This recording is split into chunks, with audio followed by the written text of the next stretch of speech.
Drift into the Timeless Tales Library, where stories become bridges to tranquil slumber. I'm Oliver, ready to guide you through tonight's gentle narrative, one designed to calm your restless thoughts and usher you softly into peaceful dreams. The Timeless Tales Library thrives through the kindness of listeners like you. If these stories have offered you refuge, please subscribe and help us continue crafting these serene escapes. As you find your comfortable position, drop a comment below sharing where in the world you're joining us tonight, and tell me a destination where you'd love a story to transport you.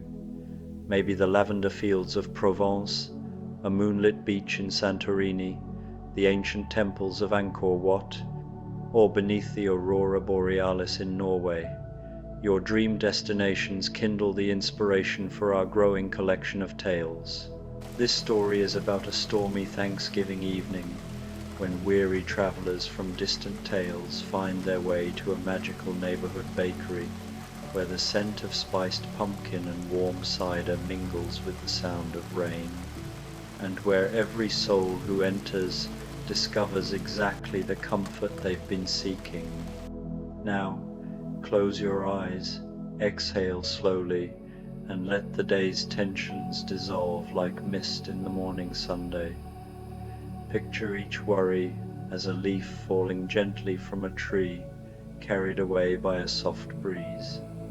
Tonight, you're not in your room, you're in the starlit grove, a tranquil section of the Timeless Tales Library, where the air hums with quiet magic.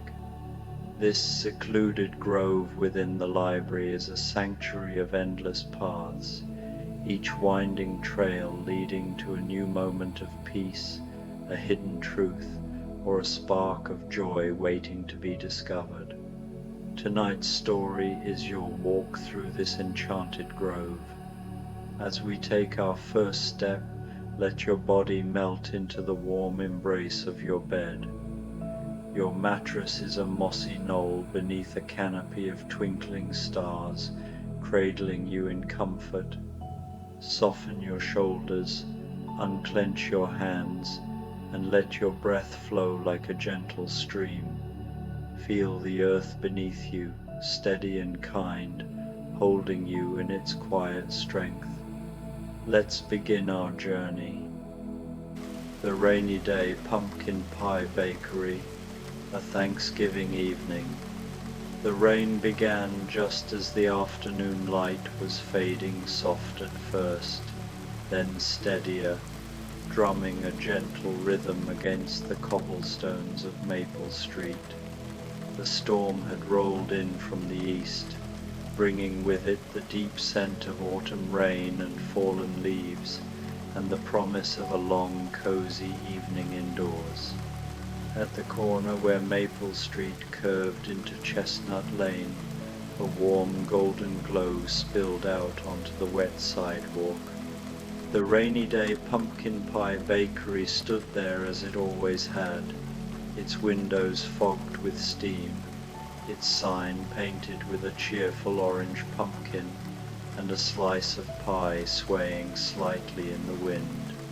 Inside, the oven radiated a gentle, encompassing warmth, and the air was thick with the perfume of cinnamon, nutmeg, brown sugar, and butter. It was the sort of place that seemed to appear exactly when you needed it most, and tonight, with the storm settling in and Thanksgiving approaching, it was needed very much indeed. The bakery's interior was a study in comfort. Exposed wooden beams crossed the ceiling, dark with age and hung with bundles of dried herbs, sage, rosemary, and lavender.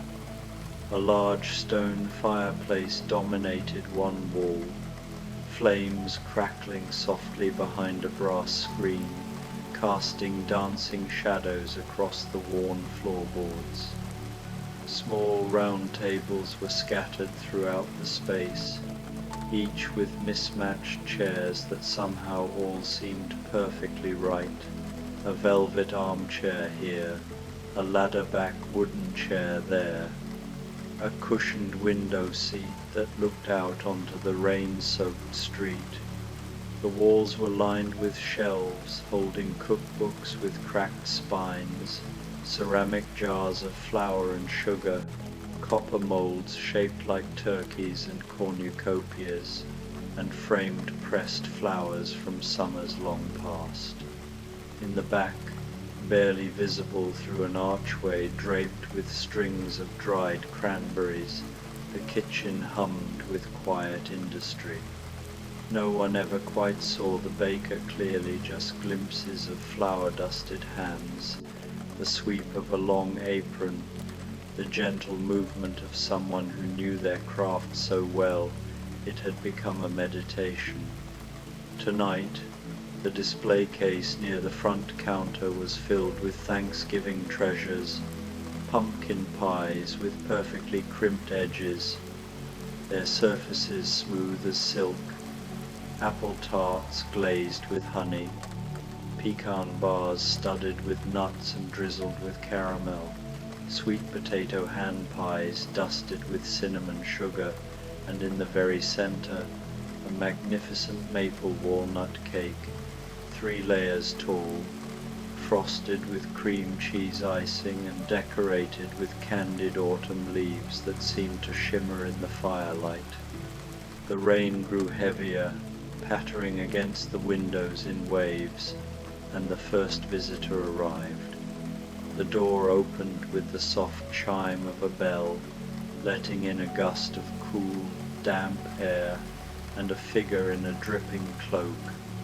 She pushed back her hood to reveal dark hair pinned up beneath a simple bonnet, and brown eyes that held a mixture of determination and weariness.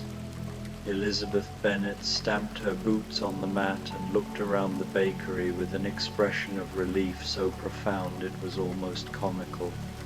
"Good heavens," she said to no one in particular, though her voice carried the warmth of someone used to making conversation. "What a perfectly dreadful evening for a walk, and what a perfectly wonderful place to escape it." She unwrapped her cloak and hung it on a hook by the door, then approached the display case with the careful appreciation of someone who understood the value of simple pleasures. Her dress was spattered with mud at the hem. She had clearly walked some distance, but she carried herself with that particular brand of confidence that came from knowing one's own mind.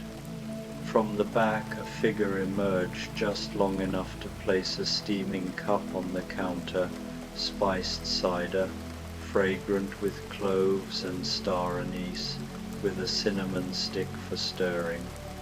Beside it appeared a small plate bearing a slice of apple tart, its latticed top perfectly golden, with a small scoop of cream melting slowly into the warm fruit. Elizabeth's eyes lit up. "How did you know?" she asked, but the baker had already retreated, leaving only the faintest smile in the air, like the Cheshire Cat's grin. Elizabeth carried her treasures to a table near the fireplace and settled in with a contented sigh, wrapping her hands around the warm cup and letting the heat seep into her fingers. "To think," she murmured, taking her first sip, "I began this walk convinced I knew exactly where I was going. Pride in one's sense of direction can be quite humbling when the rain begins." She smiled to herself, then took a bite of the tart. The apples were tender and sweet, with just the right touch of tartness, the crust buttery and light. She closed her eyes, and for a moment the concerns that had been troubling her, family matters, social obligations, the complexities of understanding and being understood, all seemed very far away. The rain continued its steady song against the windows. The fire crackled. Elizabeth ate her tart slowly, savoring each bite, letting the warmth of the bakery sink into her bones. She had nearly finished when the bell chimed again. This time, a tall, lean man entered, shaking water from a deerstalker cap. He had a sharp, angular face and eyes that took in the entire bakery in a single sweeping glance, noting the exits, the other patron, the display case, the shadows in the corners before he seemed to consciously relax his shoulders. Sherlock Holmes removed his coat with precise movements and hung it beside Elizabeth's cloak. "Remarkable," he said, his voice a rich baritone.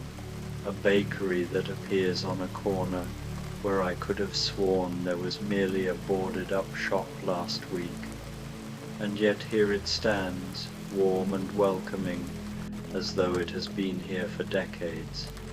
He approached the counter, examining the baked goods with the intensity most people reserved for important documents.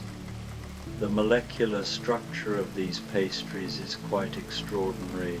The ratio of butter to flour in that crust is precisely calculated for maximum flakiness while maintaining structural integrity." From the kitchen came the softest sound. It might have been a chuckle, or perhaps just the settling of a pie cooling on a rack.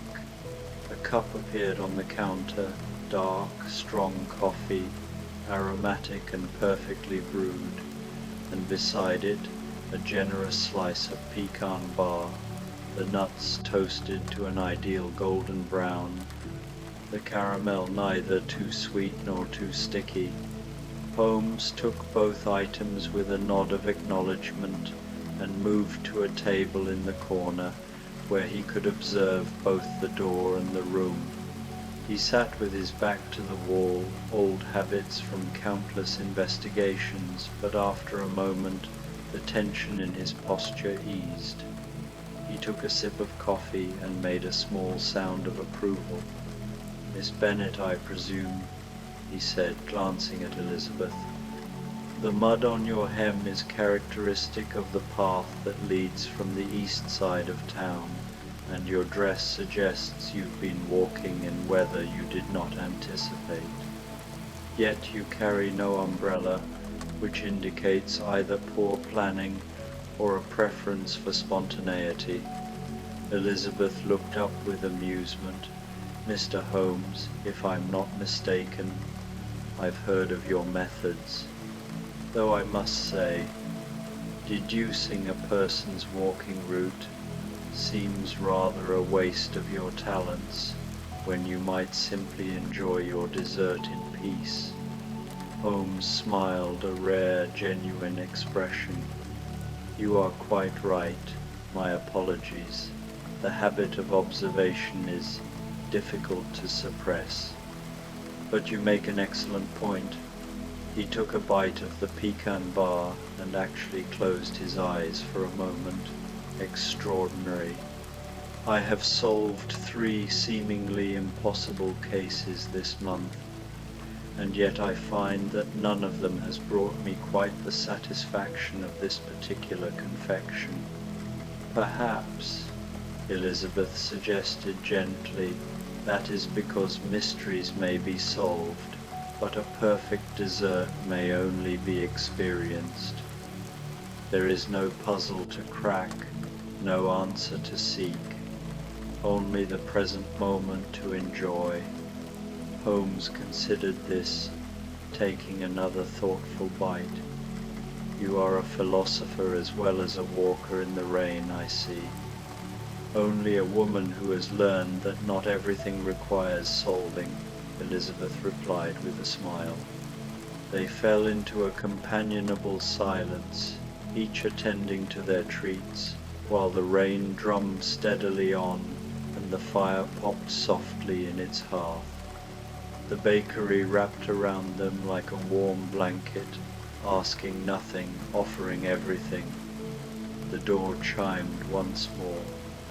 A small elderly woman bustled in, her cheeks pink with cold and exertion, her white hair escaping from beneath a lace cap. Mrs. Rachel Lynde looked exactly like someone who had spent the day doing good works for the community and was thoroughly chilled to the bone as a result. She had the air of a woman who knew everyone's business not from malice, but from genuine investment in her neighbor's welfare. "Well, mercy me," she exclaimed, surveying the bakery with bright, curious eyes. "What a treasure this place is. I've lived in this town for 30 years, well, in my town at any rate, though I seem to have taken a wrong turn somewhere, and I've never seen such a cozy establishment. The smell alone is worth the price of admission, though I hope the prices are reasonable. I've been helping organize the church Thanksgiving dinner all day, and I'm quite done in." Before she could even approach the counter, a cup appeared, chamomile tea with honey and a splash of cream, and a plate bearing a sweet potato hand pie, its crimped edges perfect, dusted with cinnamon sugar that caught the firelight like morning frost. "Oh," Mrs. Lynde pressed a hand to her chest. "How did you? Well, that's exactly what I needed." "Exactly. Someone here has the gift of hospitality, that's certain." She carried her tea and pie to a table near Elizabeth and Holmes, settling herself with the satisfied air of someone finally taking a well-earned rest. "I don't mean to interrupt," she said, though her tone suggested she was happy to interrupt if it meant good conversation. "But have you tried the treats here? I haven't tasted mine yet, but the smell is heavenly." "They are exceptional," Elizabeth assured her. "Beyond exceptional," Holmes added. "From a chemical standpoint, they represent a mastery of—" He caught Elizabeth's amused glance and stopped. "They are very good," he finished simply. Mrs. Lynde bit into her hand pie and made a small sound of pure contentment. The sweet potato filling was smooth and spiced with just a hint of ginger and maple, the pastry tender and flaky. "Oh, my stars," she breathed. "This tastes like every happy Thanksgiving I've ever had, all rolled into one." Her eyes grew a bit misty. "Like the year Anne came to Green Gables, unexpected as a storm, and twice as transformative. I was certain she'd be all wrong for Matthew and Marilla, but that girl, well, she taught us all something about keeping our hearts open." "Anne?" Elizabeth inquired gently. "A girl I helped raise, in a manner of speaking, red-headed, full of imagination, and with more words than sense sometimes, but a good heart, the best heart, Mrs." Lynde smiled, lost in memory. She'd love this place. She'd probably write poetry about it, something about the sanctuary of flour and sugar, or the cathedral of crust and kindness. The three of them shared a warm laugh, and for a while they talked about the people they'd known, the places they'd been, the small moments that had shaped their lives. The conversation flowed easily, naturally, with none of the stiffness of strangers. The bakery seemed to soften the edges between people, making connection effortless. The storm outside intensified, wind rattling the windows, but inside the bakery the warmth only deepened. The bell chimed again, and this time 2 figures entered together. The first was a stout man with a red face and white whiskers, dressed in a long coat that had seen better days, but was clean and carefully mended.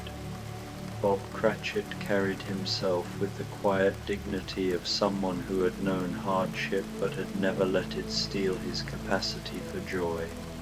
Beside him walked a young woman with gentle eyes and a threadbare shawl, his daughter, Martha, who worked as a milliner's apprentice and had just finished a long day of work.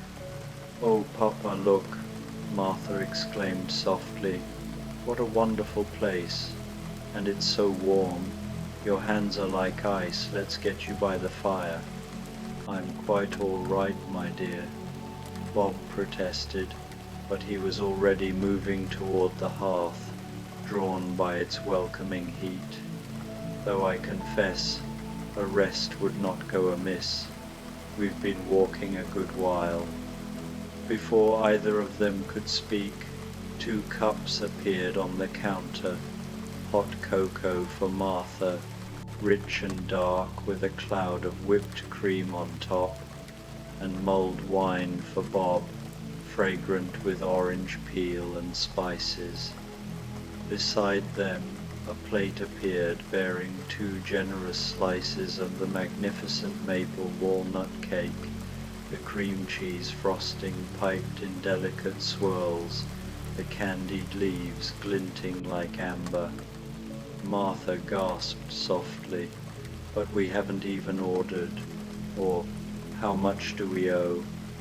From the kitchen came that sound again, warmth without words, a feeling more than a voice that seemed to say, "You owe nothing but to enjoy what has been given."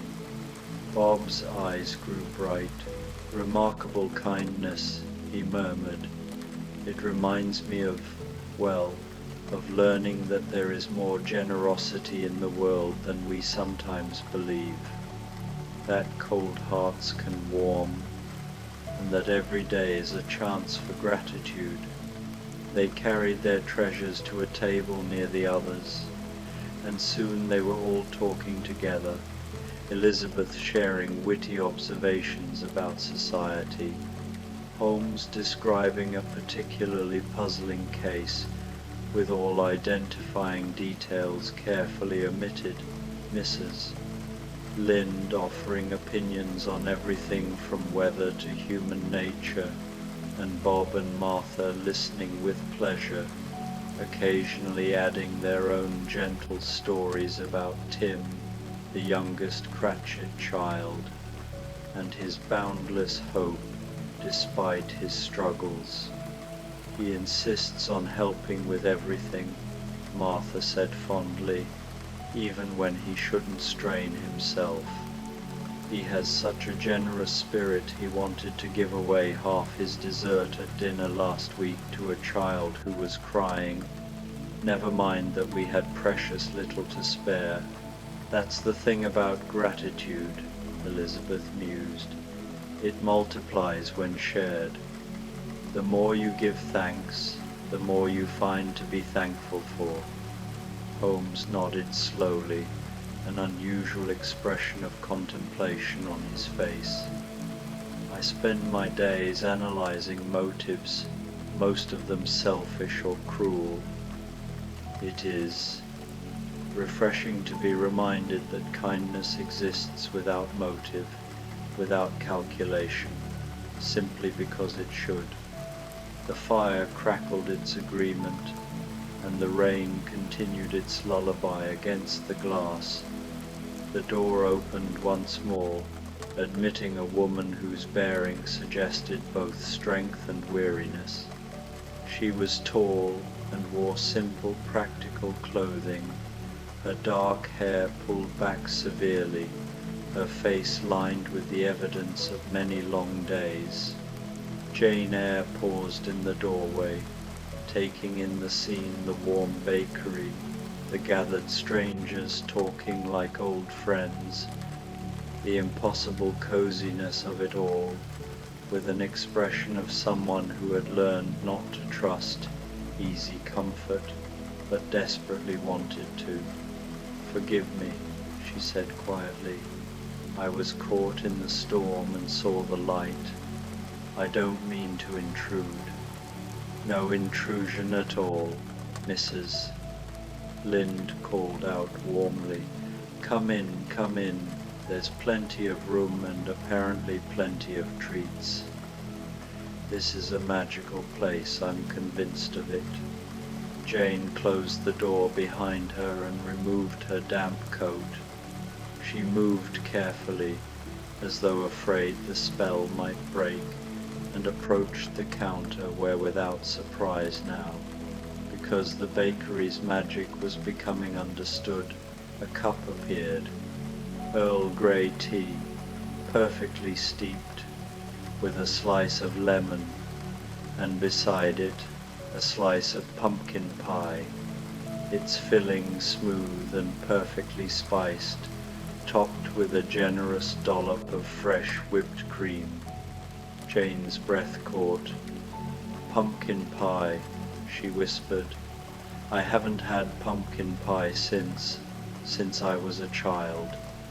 Before Lowood, before, she trailed off, then straightened her shoulders. Thank you, whoever you are, wherever you are, thank you. She joined the others, and they made space for her gladly. For a while, she simply sat, warming her hands on the teacup, letting the conversation wash over her. Holmes, with unexpected gentleness, began describing the scientific properties of pumpkin, its nutritional value, its historical significance, in a way that was somehow soothing rather than pedantic. Elizabeth asked Jane about her work. She was a teacher, she said, and loved it despite its challenges. Mrs. Lind declared that teachers were the backbone of civilization and should be paid in gold. Bob raised his cup in agreement, and Martha smiled shyly, admitting she'd always loved learning but hadn't had many opportunities for it. Learning is a gift we can give ourselves at any age, Jane said softly, her voice growing stronger. I have known darkness, true darkness, of the spirit and of circumstance, but I have also learned that we are not defined by what happens to us, but by how we choose to move forward. And sometimes moving forward means accepting a moment of peace when it's offered. She took a bite of her pie, and her eyes closed in appreciation. Just like this. The rain had softened to a steady, gentle patter. The fire had burned down to glowing embers, radiating heat without flame. The bakery felt like a ship at anchor in a peaceful harbor, riding out the storm with all its passengers safe aboard. And still, the door opened one last time. A young man entered, perhaps not quite a man yet, more a boy on the cusp of adulthood. He had tousled brown hair, clothes that had been patched and mended, and in his hand he carried a small, battered book.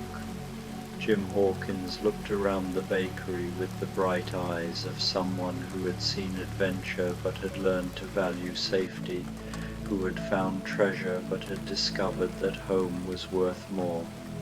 Is this real? He asked, with the blunt honesty of youth. I've been walking for hours, and I was certain I was lost, and then I smelled.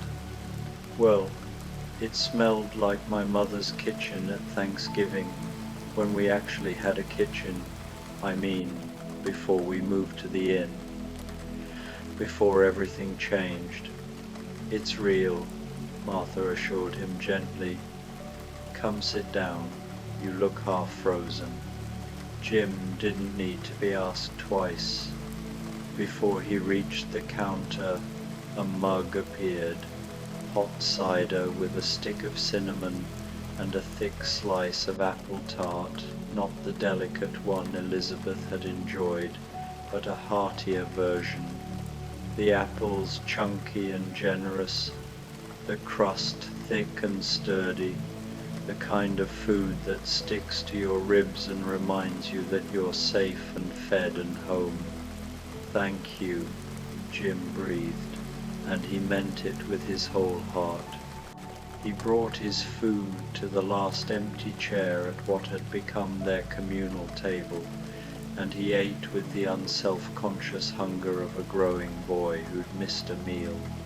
The others watched with affection, remembering their own younger selves, their own hungers for food, for belonging, for understanding. "You've traveled," Holmes observed. It wasn't a question. "Yes, sir," Jim said between bites. "Farther than I'd ever imagined. I've seen things." He shook his head. "Things I can't quite believe even now. Treasure islands and pirates and, well, all of it. But you know what?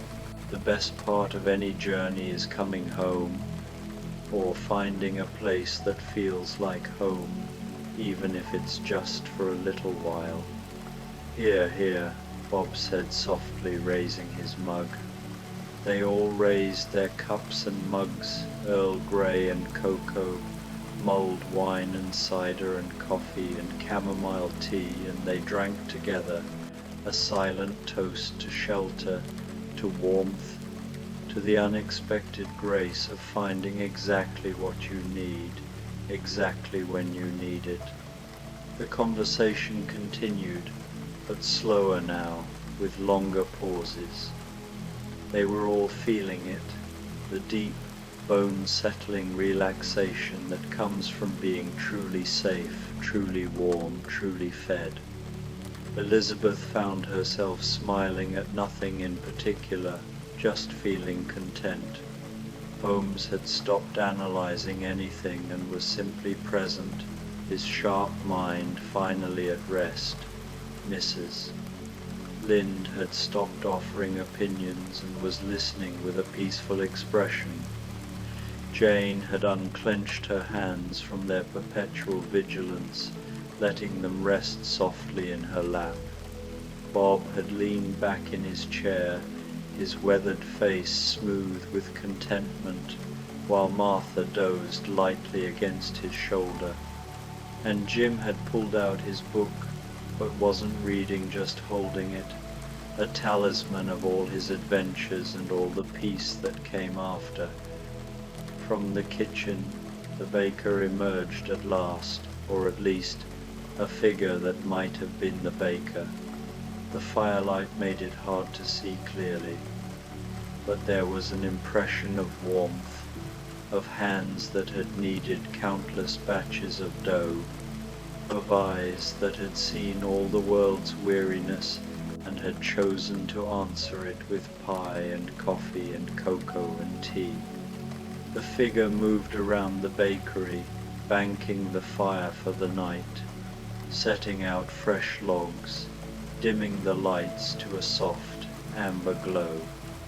On the counter, without fanfare, appeared one final plate, a large pumpkin pie, whole and perfect, cut into exactly 7 slices.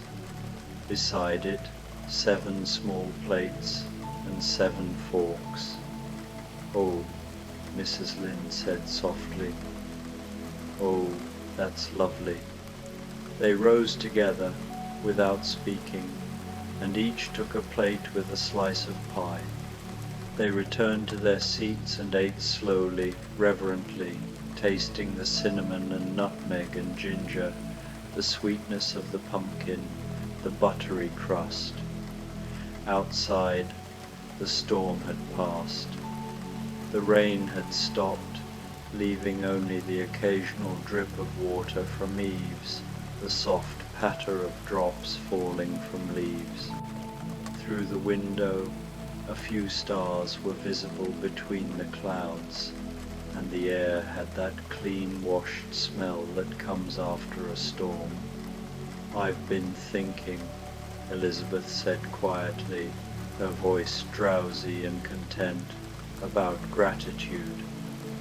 How easy it is to lose sight of when we're caught up in our daily concerns. But nights like this, they remind us." "Yes," Jane agreed. "They remind us that even when we feel lost, there are places that will welcome us. Even when we feel alone, there are kindred spirits waiting to be found. And even when the world seems cold," Bob added, "there is always warmth to be found if we know where to look, or if we're lucky enough to stumble upon it in a storm." Holmes cleared his throat. "I am not generally given to sentiment," he said, "but I find myself agreeing. There is a logic to kindness, an algorithm of compassion that I had perhaps underestimated. This bakery, it solves a problem I did not know I had. It fills a hunger deeper than the stomach," Mrs. Lynde said wisely. "That's what the best food does. It nourishes the soul." Martha, still sleepy against her father's shoulder, murmured, "I'll remember this Thanksgiving. When things are hard, I'll remember there was a night when everything felt right." Jim nodded, running his thumb over the worn cover of his book. "All the adventures in the world," he said, "and the thing I'm most grateful for is this moment, here, now, with all of you." They finished their pie in silence, a silence that was full and rich and complete. The fire had burned down to gentle embers, glowing red-orange in the dimness. The baker had disappeared back into the kitchen, leaving them to their peace. On the shelves, the cookbooks seemed to lean toward one another like old friends. The herbs hanging from the ceiling swayed slightly in some unfelt breeze, releasing gentle fragrances. The whole bakery seemed to breathe slowly, contentedly, like a living thing settling into sleep. One by one, they began to gather their things, coats and cloaks that had dried by the fire, hats and scarves. But they moved slowly, reluctant to leave, wanting to hold on to this feeling just a little longer. "Will we find this place again?" Jane asked softly. "When you need it," came a voice from the kitchen, gentle, ageless, neither male nor female, but somehow both and neither. "When you truly need it, the bakery will be here." They filed out into the night one by one, each pausing to look back at the warm golden light spilling onto the now quiet street. The storm had passed completely. The air was cool and clean, and above them the clouds had parted to reveal a sky full of stars.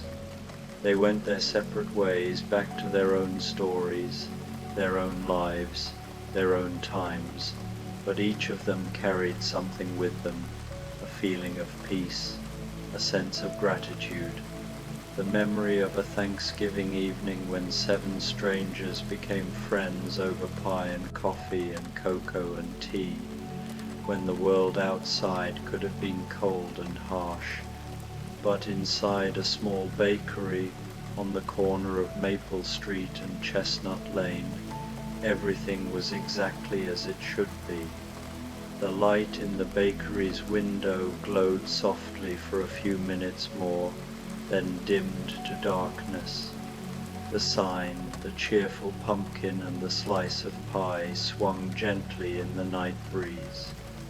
And if you had walked past that corner in that moment, you might have sworn you could still smell cinnamon and nutmeg, still hear the echo of friendly laughter, still feel the lingering warmth of a place where the weary could rest, the lost could be found, and every heart could, for a little while at least, be at peace.